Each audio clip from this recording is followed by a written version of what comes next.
because there's a feeling that if reality is seen, then it is seen.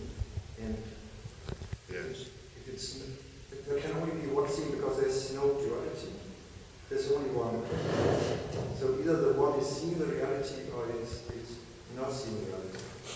But it seems like over there it's seen and here it's not seen. Yes, maybe. I can't speak for over there, so okay, yeah.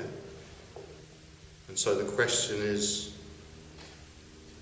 how it can be that if the reality is at the same time seen and not seen. right, yeah. How it can be rather than why that is. Oh, what a relief. That's a much easier question to answer. How it can be is because, without making any assumptions, maybe there is the sense of contraction. That's all. You know, the sense, the whole sensation, whatever it consists of, and it is a complexity, the whole sensation of being, let's say, a separate person, right?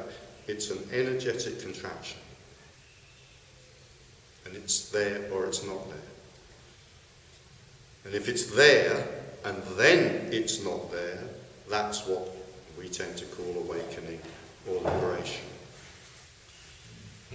So where there's that state of contraction, there's a feeling of separation and a feeling, you know, this is a person with everything that goes along with that usually, like choice and responsibility and meaning to be found and a path to be trod. It's an energetic contraction. And it doesn't always happen, but it usually happens. And it usually happens it usually happens at the same time that a sense of self-awareness arises. So this state of contraction usually happens at a very young age. And because it's always been there for as long as there has been self-awareness, it can't be noticed directly because it's always been there. So it seems like the natural state of being. Now what I'm doing is I'm sitting here and I am asserting that liberation, if you like. What is liberation? Liberation is the natural state of being. It's as simple as that. It's just simply a return to the natural state of being without contraction. But for the one who is contracted, that seems to be the natural state of being because it's all that has ever been consciously known. You don't notice it because it's all that's ever been known. This is not a very good analogy, but let's try it. It's probably the closest I can get. You know, if you've always worn shoes that are over tight and you have filthy habits, you never take them off, not even at night. So that's all you've ever known. So that's natural to you. The hideous pain and tightness in your feet is natural to you. That's just how life is. Now if one day somebody takes the shoe off, then you feel the relief. And then you notice that there was always something uneasy about having an over-tight shoe. So if this sense of contraction suddenly releases or gradually releases, it doesn't have to be sudden. If this sense of contraction releases, then there's the sudden realization that what I thought was the natural state of being all my life wasn't. It was the natural state of being plus added contraction. Which is again why when individuals try to do the impossible, which is to give a description of awakening or liberation, phrases like sense of freedom are often used. Imagine the sense of freedom of taking off your over-tight shoe. And as I said yesterday or the day before, I can't remember, I give talks in London. I've started setting the people that come to my talks homework, right? Last month, a couple of weeks ago, I told them they have to go to an old-fashioned clothes shop and buy a very, very tight corset, an old Victorian whalebone corset with, I think it's called stays. Yes. And get their dearest and closest friends to strap them into it as tight as they possibly can and walk around in that corset for a week and then get their friend to cut it off. It's as good as it's as good a description as any of liberation. This is only because No's description is good. I mean, actually, that one is bloody awful, but nevertheless, it's still as good as any.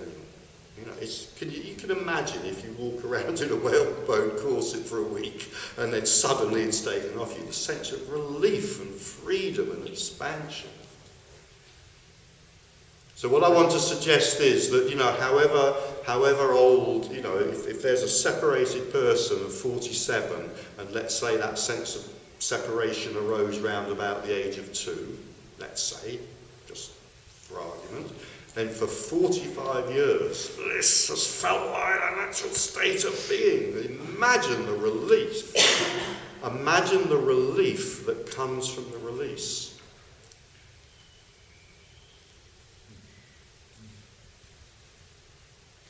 I'm not there. So No. the thing that is experienced this release is the same thing that is over there where you are sitting. Well, I would not call it a thing, but never mind, it's okay. I don't know what to call it, but Yeah. so for me it's difficult to understand how it can be contracted and free at the same time.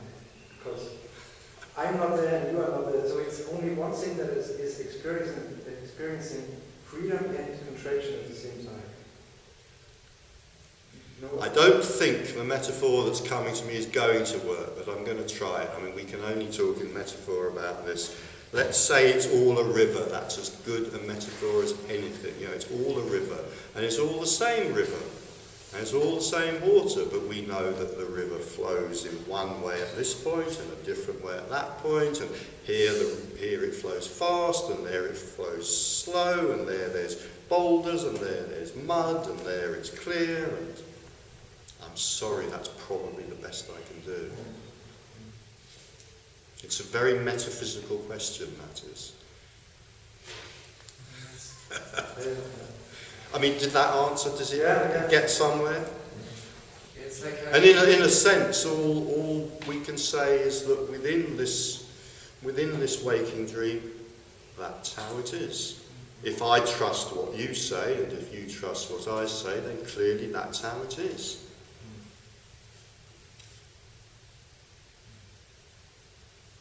And something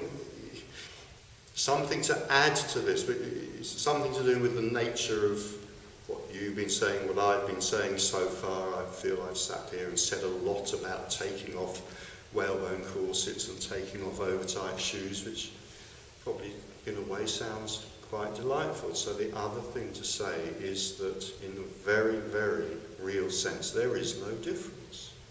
There is no difference between being asleep and being awake.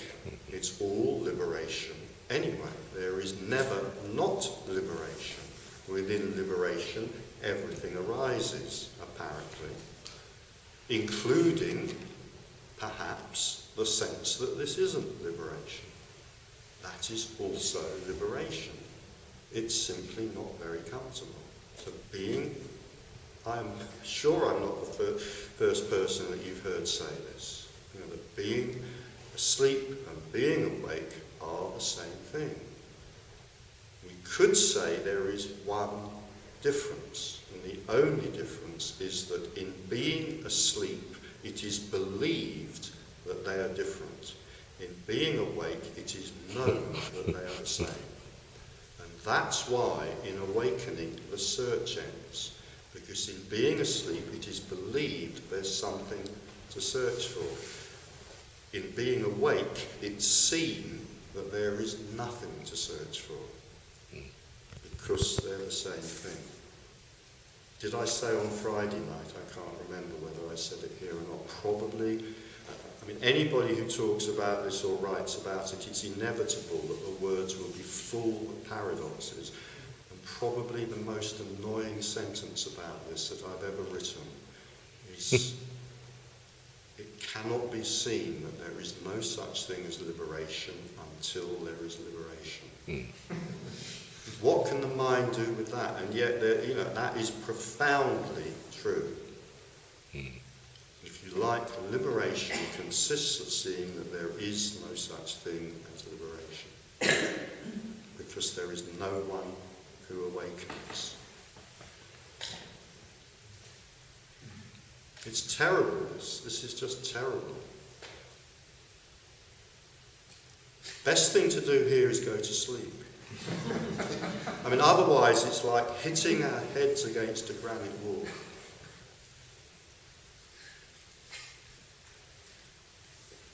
You know, the mind wrestles and wrestles and wrestles with this, and it cannot get it.